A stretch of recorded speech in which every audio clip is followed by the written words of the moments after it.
اعوذ باللہ من الشیطان الرجیم بسم اللہ الرحمن الرحیم۔ آیت الکرسی ہم لوگ کل سے چل رہے تھے، اس پر آیت الکرسی کو ہم کل سے پڑھ رہے تھے، اور ہم نے اللہ تعالیٰ کے دو اسماء جو ہے، اللہ تعالیٰ کی دو اسماء اعظم جو ہے وہ ہم نے پڑھے، جس میں الحی اور القیوم دونوں ہیں۔ یہ دونوں اسماء اعظم ہیں۔ ہم نے الحی کو ہم نے کل دیکھا تھا، الحی ہم نے کل اس کے بارے میں تھوڑا سی معلومات حاصل کر لی تھی، تھوڑا سا سمجھ لیا تھا۔ اور اللہ تعالیٰ سورہ مومن کے اندر ارشاد فرماتے ہیں کہ هو الحی لا الہ الا ہوا فادعوه مخلصین لہ الدین الحمد للہ رب العالمین۔ وہی زندہ ہے، اس کے سوا کوئی معبود نہیں، چنانچہ اسی کو پکارو کہ دین کو اس کے لیے خالص کرنے والے ہو۔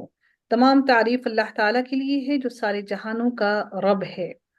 اور اللہ تعالیٰ کی جو نام ہے اللہ لا الہ الا هو الحی القیوم، وہی اسم اعظم ہے، کیونکہ ہر زندہ شعور اور ارادے والا ہے۔ اللہ تعالیٰ جو ہے وہ ہمیشہ سے زندہ ہے اور ہمیشہ ہی زندہ رہے گا، اور وہ شعور اور ارادے والا ہے، اسی لیے وہ تمام صفات کو لازم کرتا ہے۔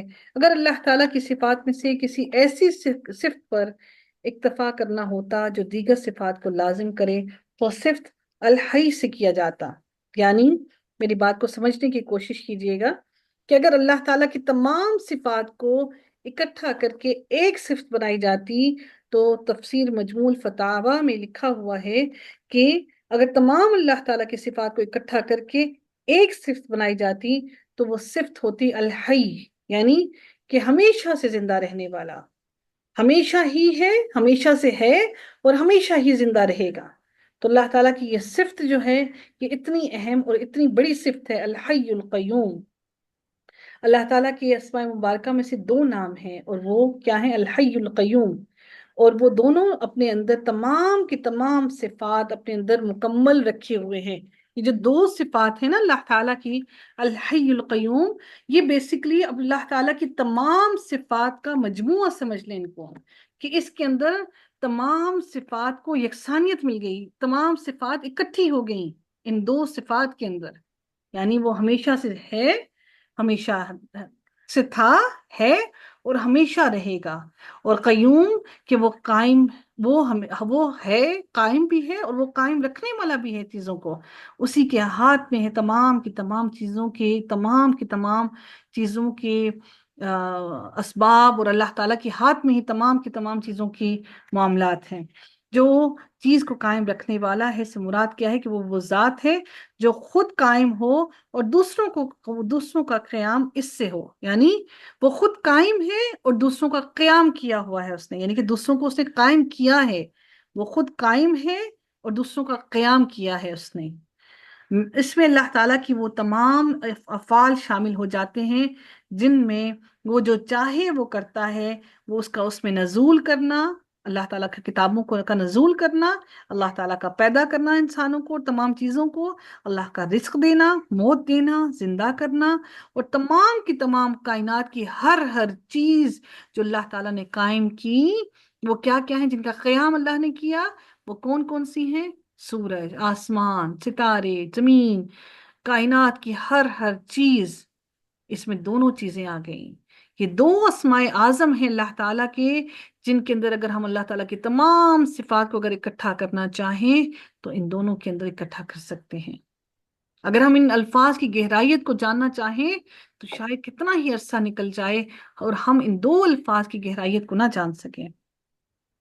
مسلم کی حدیث میں آتا ہے کہ نبی کریم صلی اللہ علیہ وآلہ وسلم فرماتے تھے کہ یعنی نبی کریم صلی اللہ علیہ وسلم کی دعاؤں میں سے ایک دعا ہے، انہوں نے کیا دعا فرمائی کہ یعنی اے پروردگار، میں تیرا فرما بردار ہو گیا اور تجھ پر ایمان لایا اور تجھ پر بھروسہ کیا اور تیری طرف رجوع کیا اور تیری مدد سے دشمنوں سے لڑا۔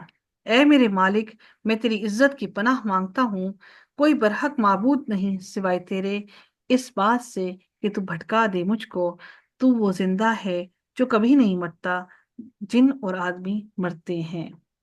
اگر کسی کو یہ دعا یاد کرنی ہے تو مسلم کی حدیث نمبر 2717 میں یہ دعا درج ہے، ٹھیک ہے۔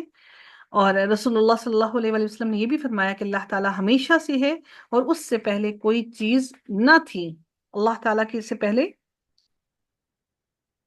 کوئی بھی چیز نہ تھی۔ اور اللہ تعالیٰ یہ بھی یاد رکھیے گا کہ اللہ تعالیٰ خود قائم ہے اور اس کا قیام کسی دوسری چیز پر منحصر نہیں ہے، یعنی کہ اس کا قیام کسی دوسری چیز پر نہیں ہے، کسی اور نے اللہ کا قیام نہیں کیا، بلکہ اللہ تعالیٰ خود قائم ہے اور اس نے دوسری چیزوں کا قیام کیا ہے۔ ان دونوں چیزوں میں فرق یاد رکھیے گا، اللہ تعالیٰ قائم ہے اور اس نے دوسری چیزوں کا قیام کیا ہے، ٹھیک ہے؟ تو اللہ تعالیٰ کی جو صفت القیوم ہے، یہ جو صفت ہے، بہت بڑی شان اور عظمت والی صفت ہے اللہ تعالیٰ کی۔ اللہ تعالیٰ اسی طرح سے سورہ ملک کے اندر ارشاد فرماتے ہیں کہ اولم یرو الی الطیر فوقہم صافات ویقبضن ما یمسکہن الا الرحمن انہ بکل شیء بصیر، اور کیا انہوں نے اپنے اوپر پرندوں کو نہیں دیکھا اس حال میں کہ وہ پر پھیلائے ہوئے ہوتے ہیں اور کبھی سمیٹ لیتے ہیں، رحمان کے سوا انہیں کوئی نہیں تھامتا، بلا شبہ وہ ہر چیز کو خوب دیکھنے والا ہے۔ اللہ تعالیٰ نے پرندوں کی اڑان کو بھی قرآن میں بیان کر دیا کہ دیکھو وہ کبھی پروں کو سمیٹتے ہیں اور وہ کبھی پروں کو کھول دیتے ہیں، اور کیا ان کو آسمان میں کون ہے جو تھامے ہوئے ہے اور وہ گرتے نہیں ہیں؟ آپ نے دیکھا کتنی لمبی لمبی پروان وہ چلتے ہیں، اور جس طرح سے باز ہو گیا، عقاب ہو گیا، ایگل، یہ جو سارے کے سارے، فالکن ہو گیا، یہ سارے کے سارے اڑان بھرتے ہیں اور پھر اپنے پروں کو سیدھا کر لیتے ہیں اور پھر وہ اڑتے ہی رہتے ہیں۔ اور اللہ تعالیٰ فرماتے ہیں کون ہے جو انہیں آسمانوں میں تھامے ہوئے ہے؟ یہ اللہ تعالیٰ کی ذات ہے جو ان کو آسمانوں میں تھامے ہوئے ہے اور یہ گرتے نہیں ہیں۔ سبحان اللہ۔ اور اللہ تعالیٰ پھر سورہ نحل کی آیت نمبر 79 میں یہ بھی ارشاد فرماتے ہیں کیا انہوں نے پرندوں کو نہیں دیکھا کہ آسمان کی فضا میں مسخر ہیں، انہیں اللہ تعالیٰ کے سوا کوئی نہیں تھامتا، بلا شبہ اس میں یقیناً نشانیاں ہیں ان کے لیے جو ایمان رکھتے ہیں۔ اس میں صرف نشانیاں ان کے لیے ہیں جو ایمان رکھتے ہیں۔ اللہ تعالیٰ کی ذات، اس کی صفات کسی تعریف کی محتاج نہیں، نہ ہی اللہ تعالیٰ کو یہ ضرورت تھی کہ وہ ہمیں بار بار اپنا انٹروڈکشن دے، لیکن اللہ تعالیٰ نے بار بار اپنی ذات کے بارے میں ہمیں بتایا۔ پھر اللہ تعالیٰ مزید ارشاد فرماتے ہیں لا تأخذہ سنۃ ولا نوم، اس کو نہ اونگ آتی ہے اور نہ ہی اس کو نیند آتی ہے۔ اس کا مطلب کیا ہے کہ اللہ تعالیٰ اونگ، غفلت کی نیند اور بے خبری سے پوری طرح پاک ہے، اسی لیے وہ ہر چیز کا نگہبان ہے۔ وہ ایک لمحے کے لیے بھی آرام کی ضرورت نہیں ہے اللہ تعالیٰ کو، وہ تھکتا نہیں ہے۔ جاہلی مذہبوں کے دیوتا نیند سے جھوم بھی جاتے ہیں اور سونے بھی لگتے ہیں، اور اسی غفلت کی حالت میں ان سے طرح طرح کی ان کے معاملات، طرح طرح کی غلطیاں بھی ہو جاتی ہیں۔ مسیح اور یہود کا بھی یہی عقیدہ ہے کہ حق تعالیٰ نے جب 6 روز میں آسمانوں اور زمین کو بنا ڈالا، یہودی اور عیسائی کیا کہتے ہیں معلوم ہے آپ؟ وہ کہتے ہیں کہ اللہ تعالیٰ نے 6 دنوں میں آسمان اور زمین کو بنا ڈالا تو 7ویں دن اسے سستانے اور آرام کرنے کی ضرورت پیش آئی۔ اسلام کا خدا دائم، اللہ تعالیٰ جو ہے وہ دائمی ہے، اور وہ نہ تو اس کو تھکان ہوتی ہے نہ ہی اس کو ذرا بھر بھی سستی ہوتی ہے۔ اس لیے یاد رکھیے گا یہودیوں اور عیسائیوں کا عقیدہ کیا ہے کہ اللہ تعالیٰ نے 6 دن میں زمین اور آسمان اور تمام کائنات کی تخلیق کی، اور 7ویں دن نعوذ باللہ وہ کہتے ہیں کہ اللہ تعالیٰ نے آرام کیا۔ رسول اللہ صلی اللہ علیہ وآلہ وسلم نے ایک مرتبہ کھڑے ہو کر صحابہ کو 5 باتیں بتائیں۔ رسول اللہ صلی اللہ علیہ وآلہ وسلم نے فرمایا اللہ تبارک تعالیٰ سوتا نہیں، نہ نیند اس کی ذات کے لائق ہے، وہ ترازو کا حافظ ہے، جس کے لیے چاہے جھکا دے، جس کے لیے چاہے نہ جھکائے۔ دن کے اعمال رات سے پہلے اور رات کے اعمال دن سے پہلے اس کی طرف لے جائے جاتے ہیں۔ اس کے سامنے نور یا آگ کے پردے ہیں۔ ابو بکر کی روایت میں یہ الفاظ ایسے ہیں کہ اس کا پردہ آگ ہے، اور اگر وہ اس پردے کو کھول دے تو اس کے چہرے کی تجلیاں ان تمام چیزوں کو جلا دیں جن تک اس کی نگاہ پہنچے۔ اللہ تعالیٰ کی تجلیاں اتنی سخت ہیں کہ وہ ہر چیز کو جلا کر ختم کر دیا۔ آپ نے دیکھا کوہ طور جو ہے وہ جل گیا، اللہ تعالیٰ نے صرف اپنی تجلی دکھائی، وہ پورا کا پورا پہاڑ جل گیا۔ مسلم کی حدیث نمبر 179 میں یہ درج ہے حدیث۔ اچھا، لہو ما فی السماوات و ما فی الارض، جو کچھ بھی آسمانوں میں ہے، جو کچھ بھی زمین میں ہے، وہ سب کا سب اللہ تعالیٰ کی ملکیت ہے، وہ نہ آپ کا نہ میرا،